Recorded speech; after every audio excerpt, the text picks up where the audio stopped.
تراوی کا جو ختم ہے، جیسے یہ 27 رمضان ختم ہو جاتی ہے تراوی، اس کے بعد علم ترا سے جو تراوی پڑھی جاتی ہے، علم ترا کی تراوی، وہ پڑھنا کیسا؟ یا ابتدا ہی سے کوئی انڈیویجول پڑھ رہا تو علم ترا ہی کی تراوی پورے 30 دن پڑھنا کیسا؟ جی بسم اللہ الرحمن الرحیم، بہت اچھا سوال ہے۔ ختم القرآن کے بعد علم تری کیف سے لے کر والناس تک سورہ تراوی جسے کہا جاتا ہے پڑھنا جو ہے وہ بالکل ٹھیک ہے، اس میں کوئی حرج نہیں ہے۔ اچھا، بعض حضرات یہ بھی کرتے ہیں اس میں کہ شروع ہی رمضان سے علم تری کیف یا سورہ تراوی ہو رہی، تو جہاں حافظ قرآن نہیں ہے وہاں تو اگر اس طرح ہو رہا ہے تو کوئی حرج نہیں، لیکن جہاں حافظ قرآن موجود ہیں، جس علاقے میں، جس محلے میں، یہ کوئی بھی گاؤں دیہات ہے، کوئی جگہ ہے، تو وہاں انہیں چاہیے یہ کہ پہلے ختم القرآن کا اہتمام کریں تراوی کے ساتھ، اس لیے کہ تراوی جو ہے وہ رمضان کی جان ہے، بالکل رمضان کی شان ہے۔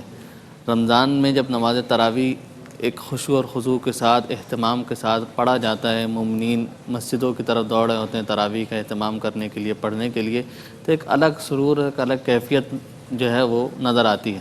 نبی پاک علیہ السلام کی حدیث مبارکہ، سرکار دو عالم صلی اللہ علیہ وسلم نے فرمایا کہ آسمان میں ایک جگہ ہے جسے حضیرۃ القدس کہا جاتا ہے، فرشتے وہاں سے آتے ہیں اور تراوی پڑھنے والوں کے ساتھ نماز تراوی ادا کرتے ہیں،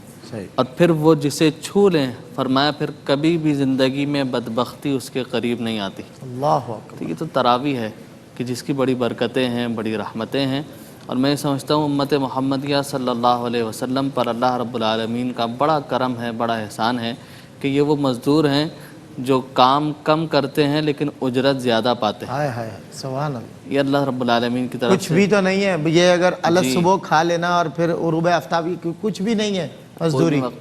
لیکن اگر ریاضتیں اور مجاہدات دیکھیں ہم اپنے سالکین کے۔ جی بالکل بالکل، بزرگان دین کی زندگی کو اگر دیکھیں تو حضرت بابا فرید گنج شکر رحمۃ اللہ تعالیٰ علیہ، ان کا تو لقب ہی زہد الانبیاء ہے، دیگر اولیاء اللہ ہیں،